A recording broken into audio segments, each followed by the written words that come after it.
시청자 여러분 안녕하십니까? VOA 뉴스투데이 시작합니다. 북한 김일성대학교가 세계 여러 나라 대학과 공동 연구를 진행하거나 자매 관계를 맺었다는 주장이 VOA 취재 결과 사실과 다르다는 보도 전해드렸는데요.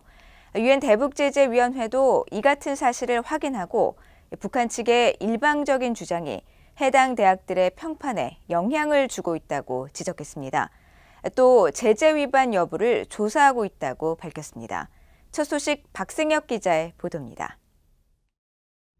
유엔 대북제재위원회가 길게는 70년 전 학술 교류를 진행했던 해외 대학까지 교류 관계를 맺었다고 소개하고 있는 북한 김일성대학교의 주장은 사실이 아니라고 확인했습니다. 유엔 대북제재위원회 전문가 패널의 에릭 펜튼 보크 조정관은 14일 VOA에 서구 대학들과 자매 결연을 맺었다는 김일성대학 웹사이트의 주장은 거짓이거나 지금은 완전히 지난 일이라고 밝혔습니다. 제재위원회가 몇 년 전부터 이 해당 문제를 들여다봤고 조사 결과 그렇게 판단했다는 것입니다.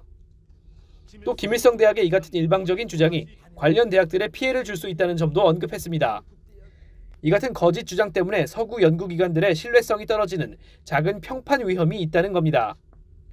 그럼에도 현재로서는 오해를 불러올 수 있는 이런 북한의 주장에 대해 취할 수 있는 완화 조치가 거의 없다고 지적했습니다. 보크 조정관은 대북제재 결의 위반 가능성과 관련해 북한 과학자들과 해외 과학자들의 학문적 파트너십에 대해 전문가 패널의 조사가 계속되고 있다고 밝혔습니다.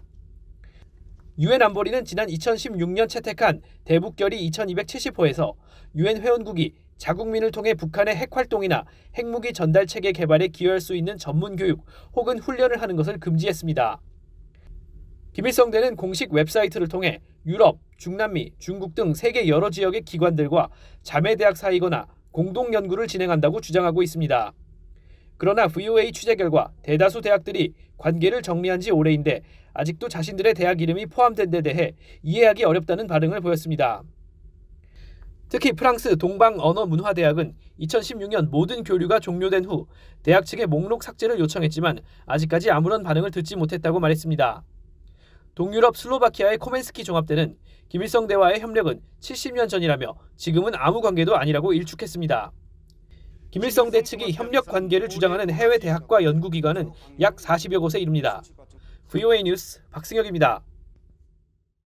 취임 이후 처음으로 한국 등 인도태평양 순방에 나선 제닛 옐런 미국 재무부 장관이 한국, 일본 등 동맹과의 경제관계를 심화하는 것이 순방의 목표라고 밝혔습니다. 옐런 장관은 14일 인도네시아 발리에서 주요 20개국 재무장관 회의를 앞두고 연 기자회견에서 이번 순방을 통해 우선 가장 가까운 관계들을 확인하고 강화하려는 것이라고 말했습니다.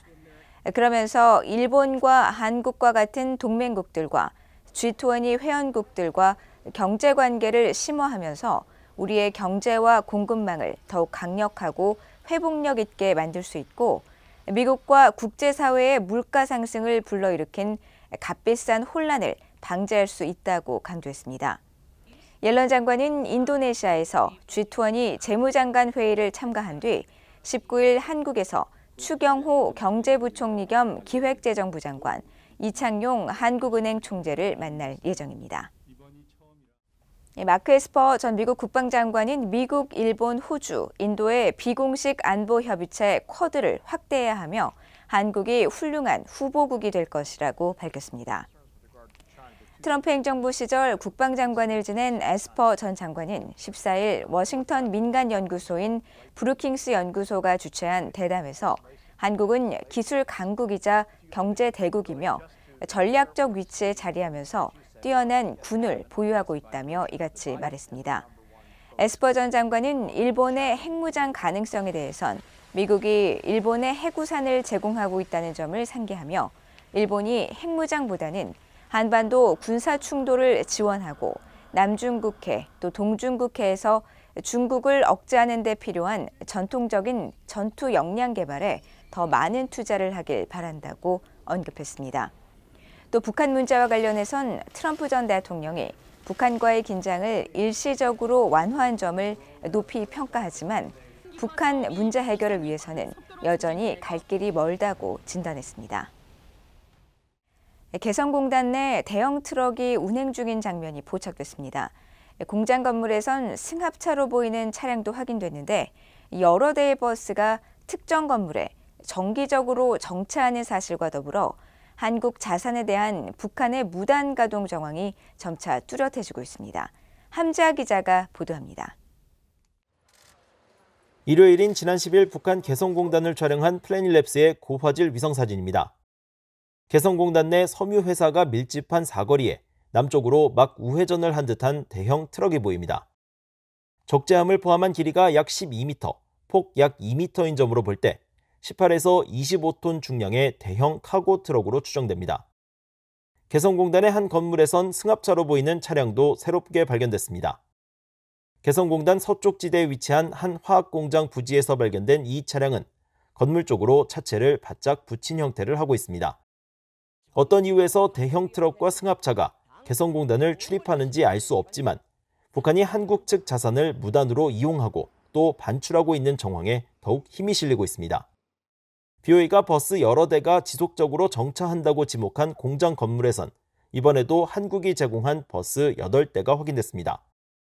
이 공장에선 지난해 8월부터 버스 8에서 9대가 정기적으로 정차한 모습이 관측돼 북한이 버스를 이용해 근로자를 실어나르는 게 아니냐는 의문이 제기됐는데 이날도 어김없이 버스 여러 대가 발견된 겁니다.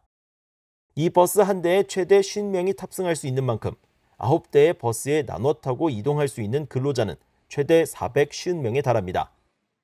이런 가운데 개성공단의 버스 차고지에선 주차구역에 있던 약 30대의 버스가 이동한 사실도 확인됐습니다. 북한은 개성공단이 폐쇄된 이후 차고지 중심부 건물 주변 길가에 정차된 일부 버스를 이용하는 모습을 보였지만 주차구역에 있는 버스는 전혀 건드리지 않았습니다. 하지만 이번 위성사진을 통해 북한이 기존에 이용하던 일부 버스와 별도로 주차구역에 있던 최소 30대의 버스를 추가로 운용 중이라는 사실이 확인된 겁니다. 과거 개성공업지구관리위원회는 개성공단이 정상 운영되던 시절 북측 근로자 출퇴근 편의 제공을 위해 현대자동차의 에어로시티 버스 290여 대를 제공했습니다. 하지만 현재 이곳에는 약 230대의 버스만 남아 있습니다. 최근 통일부 관계자는 북한이 개성공단 남측 공장 일부를 무단 가동 중인 사실을 인정했습니다. 한국통일부는 북한 근로자가 남측 공장에 출근해 생산 활동에 동원되느냐는 질문에 그렇다고 답해 BOA의 앞선 보도 내용을 확인했습니다. BOA 뉴스 함자입니다. 북한이 지난 2005년부터 2021년까지 54차례 사이버 공격을 가했다고 미국의 민간 연구단체인 외교협회가 밝혔습니다. 외교협회는 최근 발표한 사이버 위협 관련 보고서에서 미국의 4대 적국인 중국과 러시아, 이란, 북한 등이 지난 17년 동안 파괴적인 사이버 공격을 벌여왔다며 이같이 전했습니다. 북한의 사이버 위협을 유형별로 보면 첩보 관련 활동 38회, 금융탈취 9회, 정보 교란 7회 등으로 나타났습니다. 보고서는 이들 국가들이 지난 10년 동안 주로 정치적 이익이나 스파이 활동, 사회경제기관 시설의 신뢰를 훼손시켜왔으며 특히 북한 해커들은 한국은행과 통신망에 혼란을 일으켰다고 지적했습니다. 사이버 공격을 가장 많이 한 곳은 156건의 중국이었고 러시아와 이란이 각각 110건과 55건으로 그 뒤를 이었습니다. 이상으로 BOA 뉴스투데이를 모두 마칩니다. 시청해주신 여러분 고맙습니다.